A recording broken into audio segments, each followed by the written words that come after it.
Hi friends, welcome to Shami's kitchen.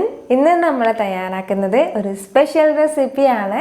നിങ്ങൾ ഒരുപാട് പേര് ചോദിച്ചിട്ടുണ്ടായിരുന്ന ബീറ്ററൊന്നും ഇല്ലാതെ തയ്യാറാക്കാൻ പറ്റുന്ന വളരെ സിമ്പിളായിട്ടുള്ള നല്ലൊരു കേക്കാണ്. നമുക്കിത് ഈസി ആയിട്ട് നമുക്ക് പെട്ടെന്ന് തയ്യാറാക്കി എടുക്കാവുന്നതേ ഉള്ളൂ. എന്നാൽ ശരി, ഇതെങ്ങനെയാണ് തയ്യാറാക്കുന്നതെന്ന് നോക്കാം. നമ്മളിന്ന് ഈ കേക്ക് ചെയ്തെടുക്കുന്നത് ബട്ടർ യൂസ് ചെയ്തിട്ടാണ്. അപ്പോൾ ഇത് നമ്മൾ 2 മണിക്കൂർ മുമ്പേ ഫ്രിഡ്ജിൽ നിന്ന് എടുത്ത് വെച്ച് നല്ലതുപോലെ മെൽറ്റായിട്ട് റൂം ടെമ്പറേച്ചറിൽ വരണം. ഇതുപോലെ തൊടുമ്പോൾ നല്ല സോഫ്റ്റ് ആയിട്ട് ഉണ്ടാവണം. അതിനുശേഷം വേണം നമ്മൾ കേക്ക് തയ്യാറാക്കി എടുക്കാൻ വേണ്ടിയിട്ട്. ഇനി നമുക്കിത് ബൗളിലേക്ക് ഇട്ട് കൊടുക്കാം. അപ്പോൾ ഞാൻ ബട്ടർ യൂസ് ചെയ്യാതെയുള്ള കേക്കിൻ്റെ റെസിപ്പി മുമ്പ് ഇട്ടിട്ടുണ്ടായിരുന്നു. അപ്പോൾ അത് ആവശ്യമുള്ളവർ അതൊന്ന് കണ്ടേക്കണം. ഇനി ഇതിലേക്ക് നമുക്ക് ഷുഗർ ചേർത്ത് കൊടുക്കാം. ഇതിപ്പോൾ 1/2 കപ്പ് ഷുഗർ ഉണ്ട്, 100 ഗ്രാം ഷുഗറാണ്. അത് നമുക്ക് ഇതിൻ്റെ കൂടെ ചേർക്കാം. അപ്പോൾ നമ്മൾ ഇതിലേക്ക് ചേർത്ത് കൊടുത്തിരിക്കുന്ന ഷുഗർ പൊടിച്ച ഷുഗർ അല്ല, പൊടിക്കാത്ത ഷുഗറാണ്. അപ്പോൾ നമ്മളെങ്ങനെ വളരെ സിമ്പിളായിട്ട് കേക്ക് തയ്യാറാക്കി എടുക്കാമെന്നാണ് ഇന്ന് നോക്കുന്നത്. അതിൻ്റെ പേരിലാണ് ഷുഗറൊന്നും പൊടിക്കാതെ തന്നെ ചേർത്തെടുക്കുന്നത്. ഇനി നമുക്ക് ഇത് നല്ലതുപോലെ ഒന്ന് മിക്സ് ചെയ്ത് കൊടുക്കാം. ഇപ്പോൾ ഞാൻ ഒരു ഓയിൽ വിസ്കാണ് എടുത്തിട്ടുള്ളത്. ഇത് വെച്ചിട്ട് നമുക്ക് നല്ലതുപോലെ ഒന്ന് മിക്സ് ചെയ്ത് കൊടുക്കാം.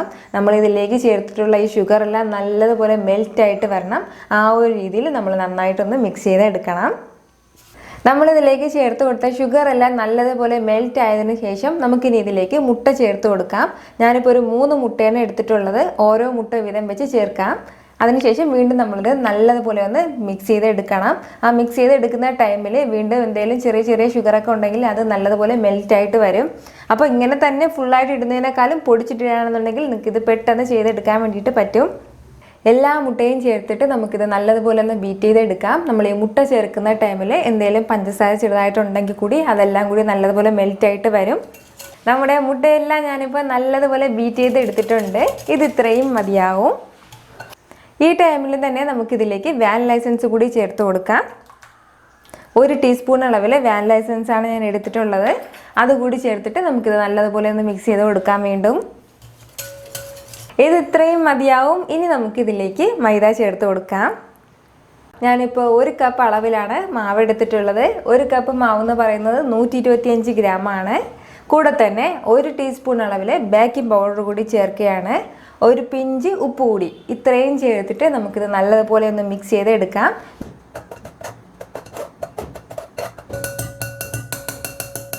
ഇത് ഇത്രയും ചേർത്ത് നല്ലതുപോലെ മിക്സ് ചെയ്തതിന് ശേഷം നമുക്ക് ഈ മുട്ടയുടെ മിക്സിലേക്ക് വളരെ കുറച്ചായിട്ട് ചേർത്ത് കൊടുത്ത് നല്ലതുപോലെ ഒന്ന് ഫോൾഡ് ചെയ്ത് എടുക്കാം.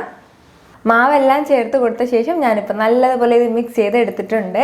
അപ്പോൾ ഒരുപാട് പേര് ചോദിച്ചിട്ടുണ്ടായിരുന്ന ഒന്നായിരുന്നു നമുക്ക് ഈ കേക്കിൻ്റെ ബാറ്റർ മിക്സിയിൽ അടിച്ചെടുക്കാൻ പറ്റുമോയെന്ന്. അപ്പോൾ ഈ രീതിയിൽ ചെയ്തെടുക്കുന്ന കേക്ക് നമുക്ക് മിക്സിയിലും അടിച്ചെടുക്കാം. അതിനുശേഷം നമുക്ക് കേക്ക് തയ്യാറാക്കാവുന്നതേ ഉള്ളൂ. പക്ഷേ ഒരുപാട് സമയം നമ്മളിത് മിക്സിയിൽ അടിച്ചെടുക്കരുത്. കാരണം അങ്ങനെ ചെയ്യുമ്പോഴത്തേക്കും നമ്മൾ ഈ മാവും മുട്ടയെല്ലാം നല്ലതുപോലെ ചൂടായിട്ട് പോകും. ചൂടായി കഴിഞ്ഞാൽ നമ്മൾ മുട്ടയെല്ലാം വെന്ത് പോകും. അതിൻ്റെ പേരിലാണ് നമ്മളിത് മിക്സി യൂസ് ചെയ്തതെന്ന് പറയുന്നത്. അപ്പോൾ ചെറിയ രീതിയിൽ വേണം നമ്മളിത് മിക്സിയിലൊന്ന് അടിച്ചെടുക്കാനായിട്ട്. ഈ കട്ടയൊക്കെ ഒന്ന് മാറുന്നത് വരെ മാത്രമേ നമ്മളൊന്ന് അടിച്ചെടുത്താൽ മതിയാവും. ഇപ്പോൾ നമ്മുടെ കേക്കിൻ്റെ ബാറ്റർ നല്ലതുപോലെ റെഡിയായിട്ട് വന്നിട്ടുണ്ട്. ഒരല്പം പോലും കട്ടയില്ലാതെ എടുത്തിട്ടുണ്ട്. ഇനി നമുക്ക് ഇതിലേക്ക് കുറച്ച് ഫ്രൂട്ട്സ് കൂടി ചേർത്ത് കൊടുക്കാനുണ്ട്. ഞാനിപ്പോൾ ഇതിലേക്ക് ചേർക്കാൻ വേണ്ടിയിട്ട് കുറച്ച് ടൂട്ടി ഫ്രൂട്ടി എടുത്തിട്ടുണ്ട്. അപ്പോൾ അത് ചേർക്കാം. കൂടെ തന്നെ ഒരല്പം ചെറി കൂടി. ഇത് ഇത്രയും ചേർത്തിട്ട് നമുക്കിത് നല്ലതുപോലെ ഒന്ന് മിക്സ് ചെയ്ത് കൊടുക്കാം. നമുക്ക് വേണമെന്നുണ്ടെങ്കിൽ ഇതിൻ്റെ കൂടെ ഡേറ്റ്സും ബദാമും ഒക്കെ ചേർക്കാം. അപ്പോൾ ഞാൻ പക്ഷേ ഇത്രയേ ചേർക്കുന്നുള്ളൂ. നമ്മുടെ കേക്കിൻ്റെ ബാറ്റർ ഇപ്പോൾ നല്ലതുപോലെ റെഡി ആയിട്ട് വന്നിട്ടുണ്ട്. ഇത് ഇത്രയും മതിയാവും. ഇനി നമുക്കിത് ബേക്ക് ചെയ്യാൻ വേണ്ടിയിട്ട് മാറ്റാം. അപ്പോൾ നമ്മുടെ കേക്ക് ബേക്ക് ചെയ്ത് എടുക്കാൻ വേണ്ടിയിട്ട് ഞാനിപ്പോൾ ഇതുപോലൊരു മോൾഡാണ് യൂസ് ചെയ്യുന്നത്. ഒരു സ്ക്വയർ ആയിട്ടുള്ള മോൾഡ്. ഇതിലിപ്പോൾ ഞാൻ ബട്ടർ അപ്ലൈ ചെയ്ത് വെച്ചിട്ടുണ്ട്. ഇതിലേക്ക് നമുക്കിനി ഒരു ബട്ടർ പേപ്പർ കൂടി ഇട്ട് കൊടുക്കാം. ഇതുപോലെ ഒരു ബട്ടർ പേപ്പർ കൂടി ഞാൻ വെച്ച് കൊടുത്തിട്ടുണ്ട്. ഇതിലേക്ക് നമുക്കിനി നമ്മുടെ ബാറ്റർ ഒഴിച്ചു കൊടുക്കാം. ബാറ്റർ ഒഴിച്ചു കൊടുത്തതിന് ശേഷം നമ്മൾ ചെറുതായിട്ടൊന്ന് തട്ടിക്കൊടുക്കണം. കാരണം ഇതിൽ ചെറിയ ചെറിയ ബബിൾസ് എല്ലാം ഉണ്ടാവും. അപ്പോൾ അത് പോകാൻ വേണ്ടിയിട്ടാണ് നമ്മളിങ്ങനെ ചെറുതായിട്ട് തട്ടിക്കൊടുക്കുന്നത്. അങ്ങനെ തട്ടി കൊടുത്തില്ല എന്നുണ്ടെങ്കിൽ നമ്മൾ കേക്ക് ബേക്ക് ചെയ്തെടുത്ത ശേഷം കേക്കിനുള്ളിൽ വലിയ വലിയ ഹോൾസ് എല്ലാം ഇങ്ങനെ ഉണ്ടാവും. അപ്പോൾ അത് വരാതിരിക്കാനാണ് നമ്മളിങ്ങനെ ചെറുതായിട്ട് തട്ടിക്കൊടുക്കുന്നത്. നമ്മളിന്ന് കുക്കറിലാണ് കേക്ക് ബേക്ക് ചെയ്തെടുക്കുന്നത്. ഫസ്റ്റ് നമ്മൾ കുക്കർ ഒന്ന് നല്ലതുപോലെ ഒന്ന് പ്രീ ഹീറ്റ് ചെയ്തെടുക്കണം. കുക്കർ നല്ലതുപോലെ ഒന്ന് ചൂടായി കഴിഞ്ഞാൽ അത് മാറ്റിയതിന് ശേഷം ഇനി നമ്മൾ ഗ്യാസിന് മുകളിലായിട്ട് ഒരു ചെറിയൊരു തട്ടിടണം. ആ തട്ടിന് മുകളിലായിട്ട് വേണം നമ്മൾ കുക്കർ വെക്കാനായിട്ട്. ഡയറക്റ്റ് ആയിട്ട് നമ്മൾ ഫ്ലെയിം കൊടുക്കരുത്. ഇതുപോലെ ഒരു തട്ടിട്ടതിന് ശേഷം വേണം നമ്മൾ കുക്കർ അതിന് മുകളിലായിട്ട് വെക്കാനായിട്ട്. അതിന് മുന്നേ ഫസ്റ്റ് നമ്മൾ കുക്കർ നല്ലതുപോലെ ഒന്ന് ചൂടാക്കിയിരിക്കണം. ഇനി ഇതുപോലെ ഒരു തട്ട് എന്തെങ്കിലും കുക്കറിനുള്ളിലേക്ക് വെച്ചതിന് ശേഷം നമുക്ക് നമ്മുടെ കേക്കിൻ്റെ ബാറ്റർ വെക്കാം. പിന്നെ ശ്രദ്ധിക്കേണ്ട ഒരു കാര്യം, ഫ്ലെയിം എപ്പോഴും നല്ല ലോയിൽ വെച്ചിരിക്കണം. എന്നിട്ട് വേണം നമ്മളിത് ബേക്ക് ചെയ്ത് എടുക്കാൻ വേണ്ടിയിട്ട്. ഒരു 40 മുതൽ 45 മിനിറ്റ് വരെ നമുക്ക് ഈ കേക്ക് ബേക്ക് ചെയ്ത് എടുക്കാൻ വേണ്ടിയിട്ടാവും. ഇനി നമുക്ക് ഇതൊന്ന് അടച്ച് വെക്കാം. കുക്കറിൻ്റെ അടപ്പിട്ട് അടച്ചാലും മതിയാവും. അങ്ങനെ ചെയ്യുമ്പോഴത്തേക്കും കുക്കറിൻ്റെ വിസിലും ബാറും ഇടരുത്. എന്നിട്ട് വേണം നമ്മൾ അടച്ച് വെക്കാനായിട്ട്.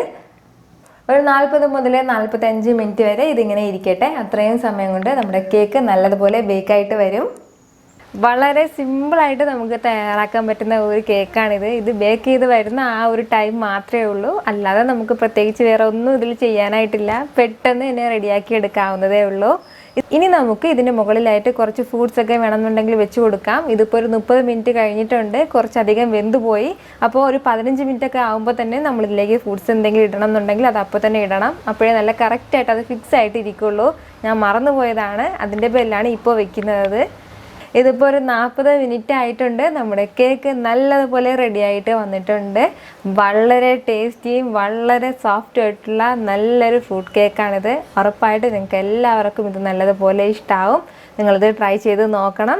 നിങ്ങൾ ട്രൈ ചെയ്ത് നോക്കിയതിന് ശേഷം എൻ്റെ കമൻറ്റ്സ് തന്നെ മറക്കാതെ അറിയിക്കുകയും വേണം. ഈ വീഡിയോ നിങ്ങൾക്ക് ഇഷ്ടമായാൽ ലൈക്ക് ചെയ്യാനും ഇത് മറ്റുള്ളവർ കാണണമെന്ന് ആഗ്രഹിക്കുന്നുണ്ടെങ്കിൽ ഷെയർ ചെയ്യാനും സബ്സ്ക്രൈബ് ചെയ്യാനും മറക്കരുത്. വീണ്ടും നല്ലൊരു റെസിപ്പിയുമായിട്ട് വരുന്നവരേക്കും ബൈ ഫ്രം ഷമീസ് കിച്ചൻ.